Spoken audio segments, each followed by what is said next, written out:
क्या यहाँ पर हो रहा है, ये क्या दिखाने की कोशिश हो रही है। साथ ही साथ यहाँ पर ये भी वो सिर्फ यही नहीं रुकते हैं, वो आगे न जाने क्या क्या बोलते हैं। और उन्हीं मोहल्लों में, अभी थोड़ी देर पहले रंगरेज साहब भी उसी का जिक्र कर रहे थे, वो कह रहे थे ना कि वहां से लोग उठकर आए हैं, उन्हीं लोगों ने बनाया। बिल्कुल ठीक बोले, वो उन्हीं मोहल्लों में जाकर ये दिखाने की, दर्शाने की, बताने की कोशिश कर रहे हैं कि उनकी कुर्बानी को जाया नहीं होने देंगे। देखिए हिमानी जी, वो जो भी बोल रहे हैं वोट मांगने के लिए, वो कानूनी रूप से सही है या गलत है, इसी हिसाब से तो आपको आक्रोश होगा, गुस्सा होगा। अगर कानून का उल्लंघन हो रहा है, समाज के लिए खतरा है, तो खतरा है तो कहाँ जाना चाहिए? सबसे पहले तो चुनाव आयोग में जाना चाहिए, शिकायत करनी चाहिए, एफआईआर दर्ज होगा। नरेंद्र मोदी जी ने जो कहा तो उसकी भी शिकायत हुई। यहाँ पे भी राहुल गांधी ने कहा गरीबी मिटा देंगे, तो गरीबी मिटाने पर भी उनके खिलाफ शिकायत हुई।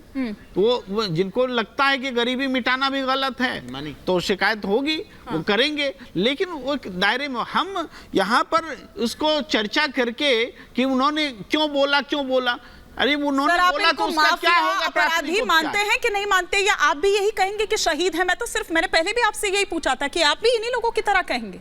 नहीं, क्योंकि मैं आपसे ये एक्सपेक्ट नहीं करती। मैं क्यों कहूंगा किसी को कि शहीद क्यों? वो एक अपराधी जिसके ऊपर अपराध के चार्जेज हैं, जो कि दोषी भी है, तो उसको शहीद बोलने का कोई प्रश्न नहीं उठता। लेकिन जो कोई बोल रहा है वो अगर किसी फ्रेम में, कानून के फ्रेम में गलत है, तो उसका इलाज क्या है? संवैधानिक इलाज ही तो होगा, कानून के हिसाब से ही तो कार्रवाई होगी। तो वो आप जाके शिकायत दर्ज कराइए। ठीक है, ठीक है। एक बार जरा मैं शलभ जी का यहाँ पर रुक कर रही हूँ। शलभ जी, वो ये भी कह रहे हैं कि अगर वक्त बदलेगा, वक्त बदलने से मतलब यह है कि सरकार अगर बदलती है तो वो टारगेट, जो बार बार कार्ड खेलते हैं कि टारगेट किया जाता है, वो कह रहे हैं कि एक तरफा कार्रवाई को भूलेंगे नहीं।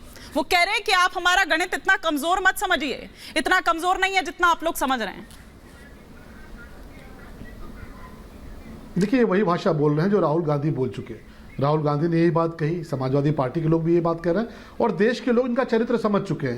इनका मकसद देश में चुनाव लड़कर कोई विकल्प देना नहीं है। इनका सिर्फ एक ही मकसद है कि किस तरह से मोदी जी को रोको, किस प्रकार से मोदी जी का रथ रोको। क्यों? क्योंकि परेशान है। मोदी जी ने भ्रष्टाचारियों के खिलाफ कार्रवाई की, अरविंद केजरीवाल जैसा नेता भ्रष्टाचार में जेल गया। ये बात कैसे बर्दाश्त होगी इंडी गठबंधन वालों को? मोदी जी के रहते कश्मीर एक सशक्त एक राज्य के तौर पर हमारा उभरा, वहां से आतंकवाद का सफाया हुआ, कैसे इनको बर्दाश्त होगा? मोदी जी के रहते ये जो धर्मांधता होती थी, जिस प्रकार से तुष्टीकरण होता था, जिस प्रकार से धर्म और जाति के नाम पर फैसले लिए जाते थे, वो खत्म हुआ। ये कैसे इनको बर्दाश्त होगा? एक परिवार का एक सफाया हुआ, वहां पे गांधी परिवार और समाजवादी पार्टी में नेताजी का परिवार, तो ये कैसे बर्दाश्त होगा? तो कुल मिला के एजेंडा क्लियर है। मिशन के तहत आप अपने वोट बढ़ाते हैं और हमारे काटते हैं। लेकिन वो कह रहे हैं एक मिशन के तहत बढ़ाते हैं आप अपने वोट और इधर काट देते हैं। अब देखिए ये तो जो हार रहा होता है वो बार बार ये कहता है कि फील्ड खराब थी, फील्ड अच्छी नहीं बनाई गई। कभी ईवीएम जब चुनाव जीतते हैं तो ईवीएम ठीक हो जाती है, जब चुनाव हारते हैं तो ईवीएम खराब हो जाती है। तो ये जो इंडी गठबंधन पूरा का पूरा गठबंधन है, इसको लेकर जनता बहुत क्लियर है और इनको भी पता है कि बुरी तरह चुनाव हारने जा रहे हैं। जो इनके बड़े बड़े नेता हैं वो भी अपना किला बचाने की स्थिति में नहीं है। रायबरेली और अमेठी तक अभी तक आप देखिए कैंडिडेट नहीं आ पा रहा, कांग्रेस पार्टी का जो कभी गढ़ हुआ करता था। तो इसलिए इनको समझ आ चुका है कि बुरी तरह चुनाव हार रहे हैं। अब अपना किस प्रकार से जो धार्मिक तुष्टीकरण करके जो अपना वोट बैंक था या मुसलमानों को डरा के किस प्रकार से थोड़ा बहुत उसको बचा सकते हैं, ये कोशिश है। वरना चुनाव तो आप कहते थे कि आप विकास के मुद्दे पर लड़ेंगे, तो क्यों नहीं आपके नेता विकास पे भाषण दे रहे, क्यों नहीं रोजगार पे भाषण दे रहे, क्यों नहीं इंफ्रास्ट्रक्चर पर भाषण दे रहे? आप मसीहा किसको बता रहे हैं? दूसरा चरण आते आते तक तो आप भी उसी मुसलमान, हिंदू मुसलमान पर आ गए थे ना। आरोप आप पर भी ये लग रहा है कि दूसरा चरण आते आते तक आप लोग भी हिंदू मुसलमान पर आ गए थे। लेकिन क्या वाकई ये तुष्टीकरण वर्सेस संतुष्टीकरण की लड़ाई है, जिस तरह से प्रधानमंत्री मोदी कहते हैं और जिस तरह से शलभ जी भी अभी कह रहे थे? देखिए, मैं एक बात कहना चाहूँगा, ये बहुत बड़ी बड़ी बातें कर रहे थे। मैंने इनसे पूछा 10 नाम बता दो जो हिंदू भाइयों का इन्होंने एनकाउंटर किया हो या उनके घर पर बुलडोजर की कार्रवाई करी हो। मैं पूरी लिस्ट लेके आया, मैं इनको पढ़ के भी बता देता हूँ उन लोगों का, शायद इनके पास ना हो तो लिस्ट भी ले लें। कुलदीप सिंह सेंगर है, ब्रजेश सिंह है, धनंजय सिंह है, राजा भैया है, डॉक्टर उदयभान सिंह है, अशोक चंदेल है, विनीत सिंह है, ब्रजभूषण सिंह है, चुलबुल सिंह है, सोनू सिंह है, मोनू सिंह है, अजय सिंह सिपाही है, पिंटू सिंह है, सनी सिंह है, संग्राम सिंह है, चुन्नू सिंह है, बादशाह सिंह है। इनके खिलाफ कार्रवाई कब होगी? मगर जब आप देखते हैं कि मुसलमान हैं तो उसके खिलाफ जो है आप कार्रवाई करते हैं, और वही तुष्टीकरण की राजनीति वो वहां से ही जन्म लेती है। आप ये बताइए, जब आप बात करते हैं सबका साथ, सबका विकास, सबका विश्वास की, तो आप ये बताइए, कहते हैं हमारी सबसे बड़ी पार्टी है, आपकी पार्टी में एक भी मुसलमान सांसद नहीं है, कैबिनेट में नहीं है, कोई विधायक आपकी पार्टी में मुसलमान नहीं है।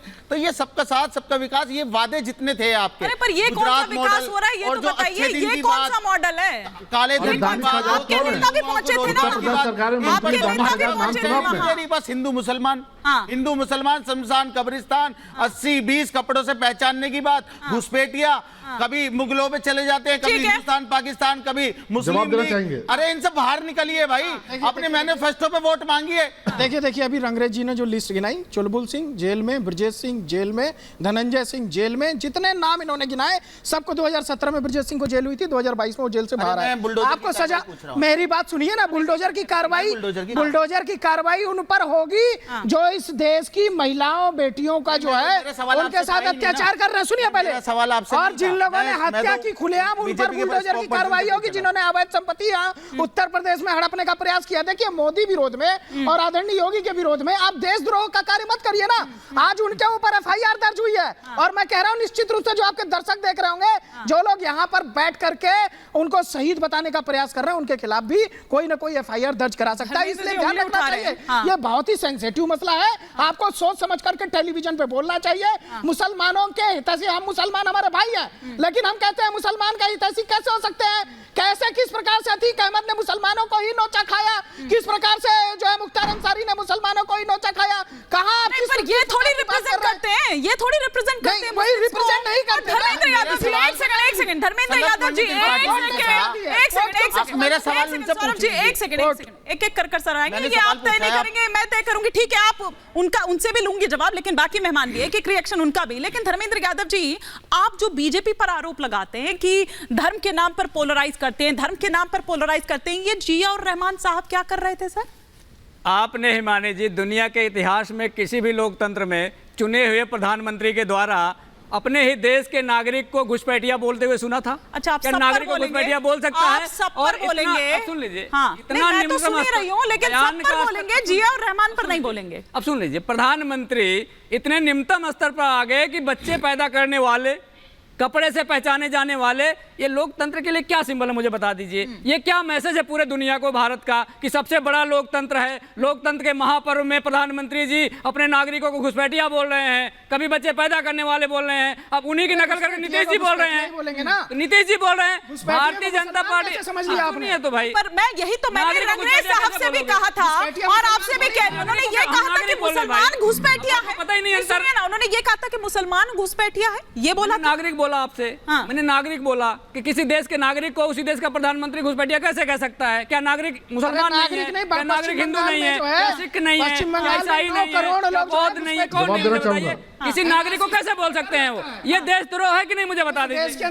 नागरिक को घुसपैठिया बोलना देशद्रोह है कि नहीं है? अरविंद केजरीवाल आपके सहयोगी भी बोल चुके हैं यार भाई कि इस देश के अंदर देशद्रोह और नागरिक की बात हो रही है, वो अरविंद केजरीवाल पर पहुंच रहे तो आपको आपत्ति हो रही है। मैं आपसे पूछ रही हूँ सवाल किसी और का। आप निंदा करती हैं? मैं सुनिए सर, मेरे को सुनिए, मुझे ना ये उसमें घेरने की कोशिश ना, घेर नहीं रहा हूं, घेरने की कोशिश ना करिए। सुनिए ना, सुनिए, सीधी सी बात है, उनका आपको हो रहा है कि वो केजरीवाल जी के पास पहुंच गए वहां पर, कि आप कुछ कह रहे हैं और वो केजरीवाल जी के पास पहुंच गए। मैं भी तो इतनी देर से सर सबसे पहला सवाल आप ही से किया था, और ना जाने जलेबी घुमा घुमा के आप क्या जलेबी बनाने पर यहाँ पर लगे हुए हैं।